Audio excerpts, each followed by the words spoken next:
Comer sozinho. Muita gente acha isso muito desagradável, desconfortável. A pessoa sozinha numa mesa de um restaurante ou em casa mesmo, não é? Mas é que muitas vezes nós não temos outra alternativa. E, mas a questão não é essa. A questão é saber por que as pessoas se sentem numa condição desagradável, desconfortável. Eu não penso assim. E isso é uma questão que nós vamos discutir ao longo dessas conversas. Mas, antes de mais, eu gostaria de indicar que, pelas estatísticas conhecidas, há uma grande parte da população mundial que, por necessidade ou por outras situações de viagem, etc., ou pelo fato de morarem sozinhas, essas pessoas comem, se alimentam, ou fazem suas refeições a sós. E se formos ver nos restaurantes, por exemplo, não importa restaurante fino, restaurante mais popular, não importa. Em qualquer restaurante, as estatísticas indicam de 15% das mesas ocupadas, em geral, há uma pessoa fazendo a sua refeição a sós. Ou seja, é bastante. Se nós multiplicarmos isso pela população do mundo, dos restaurantes, nós vamos ver que são milhões e milhões, centenas de milhões de pessoas que comem a sós diariamente, não é? Então, como é essa história? É realmente desconfortável, as pessoas se sentem solitárias, se sentem não tem com quem conversar, não tem com quem dialogar. Pois podemos dialogar conosco mesmos, né? Com nós mesmos, né? Então, esse diálogo é muito importante. Nós vamos por aí, mas é preciso de ver que numa refeição solitária, numa refeição a sós, nós temos à nossa disposição um tempo enorme para meditar, para pensar, para nos conhecer melhor. É mais ou menos isso que vai talvez fazer a diferença. Muita gente vai ao restaurante, ou come em casa, ou seja lá onde for, no banco da praça, e leva um jornal, antigamente, né, levava jornal, ou levava um livro.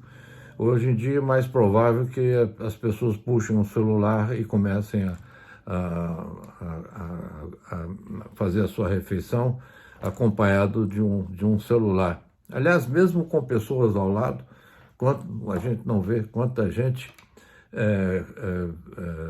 com as pessoas ao lado e fazendo, no fundo, uma refeição solitária, porque estão apenas ligados no celular, né? Pouco prestando atenção naquelas pessoas que estão em sua companhia. Isso é um longo tema, mas, de momento, o que é importante, talvez a gente pensar, é que a refeição solitária é um momento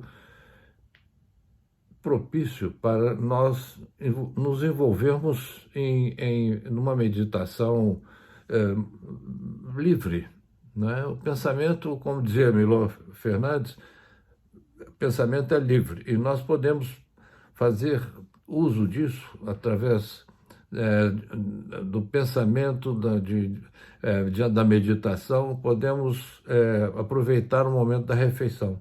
A refeição se torna, a partir daí, um elemento que vai nos ajudar a participar de um mundo diferente, de um mundo maior, um mundo talvez, às vezes, até muitas vezes desconhecido, que nós não conhecemos, e nesse sentido até nos ajuda a um autoconhecimento, né? É um momento muito importante, um momento até mesmo de oração, né? Eu acho que nós vamos pensar em muitas situações em que as pessoas estão acompanhadas de outras pessoas, mas ao mesmo tempo estão comendo, fazendo sua refeição a sós.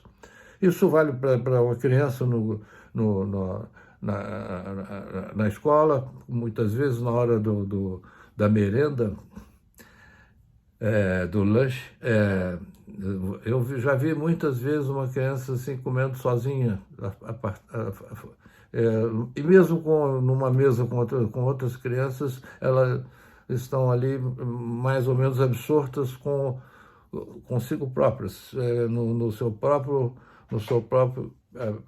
íntimo, pensando, fazendo uma meditação. Não tem nada de errado nisso, pelo contrário, eu acho que é um momento muito importante. Pode até substituir os momentos de oração, de meditação. A meditação na refeição é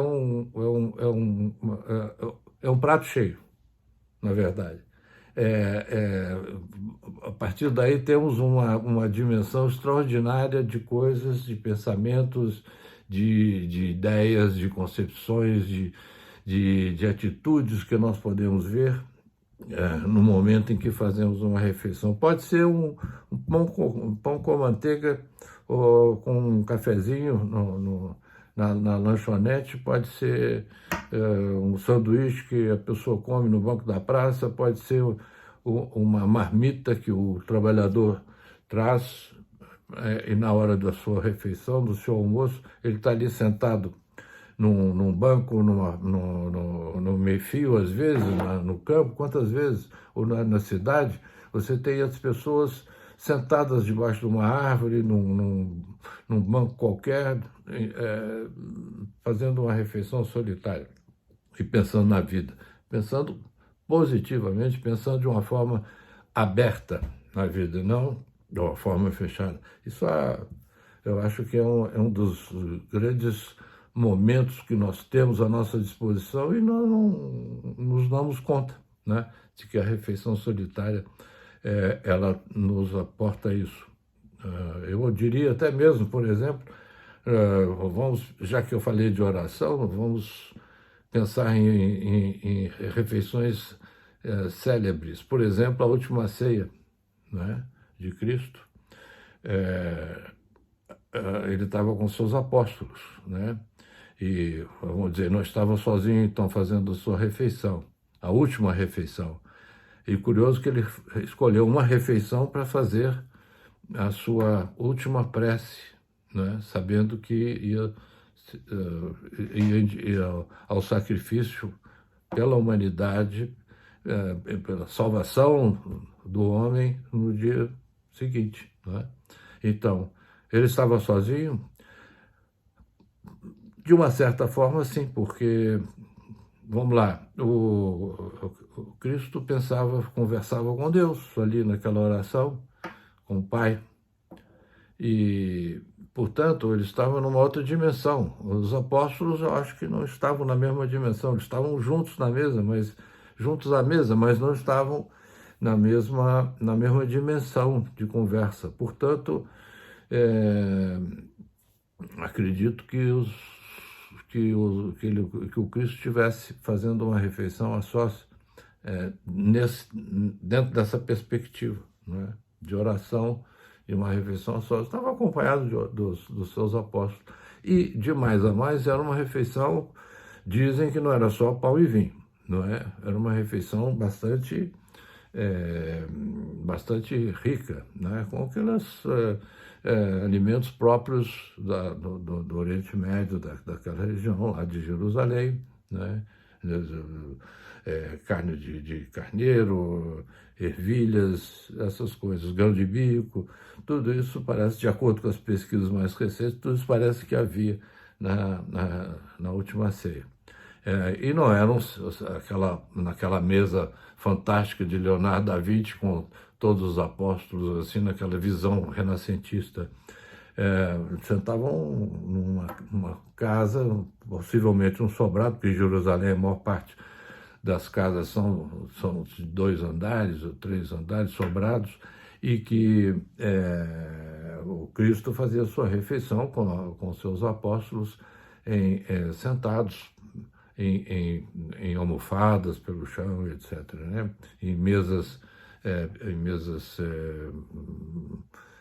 pequenas, ou uma mesa em função, mas basicamente numa outra configuração que não é aquela, obviamente, do Renascimento retratada naquele quadro famoso de Leonardo da Vinci, né? Então, essa questão da meditação,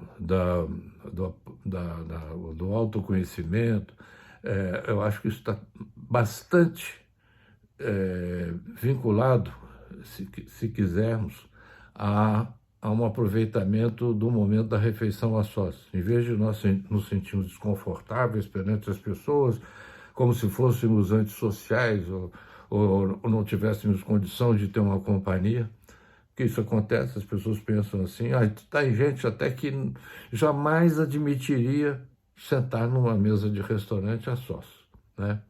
É verdade que há constrangimentos de outra natureza, sobretudo em algumas sociedades, né? As mulheres, sobretudo em algumas sociedades pouco desenvolvidas, ainda sentem um constrangimento de ir a um restaurante, sobretudo no jantar. No almoço é menos, porque passa mais como um almoço de trabalho, etc., é mais admissível, mas numa condição de jantar, em muitas sociedades, temos que admitir que as mulheres às vezes se sentem constrangidas de fazer uma refeição a sós, mesmo no hotel, né, onde estão hospedados. Então, isso, eu creio que isso não faz sentido, e nós temos que trabalhar e ver em todos os ângulos o que está por trás da refeição a sós, né? O que condiciona as pessoas a se sentirem de uma forma ou de outra diante da refeição a sós.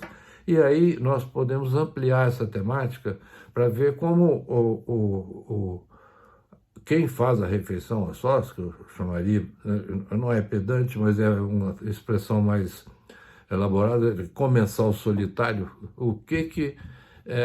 como é que o comensal solitário, aquele que faz a sua refeição a sós, pode expandir a sua experiência humana, a sua experiência de ser completo,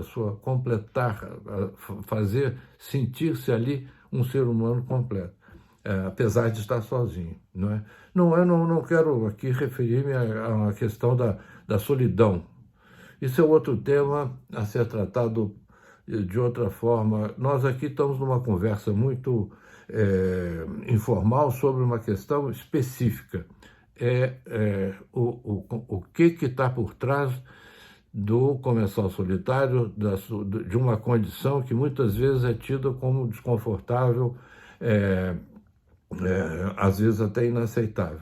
E outras vezes as pessoas estão nessa condição por necessidade, não tem outra alternativa, assim o consideram, né? Assim a consideram, é uma condição que eles gostariam de estar em companhia. Claro, todo mundo gostaria de comer, de fazer sua refeição em companhia dos seus amigos, dos seus familiares, dos seus filhos, seus pais, avós, etc. Seus amigos, é mais do que natural. Isso não entra em questão aqui. O que nós estamos discutindo aqui é a potencialidade que existe dentro da condição de comer só. Vamos tratar disso. Um grande abraço.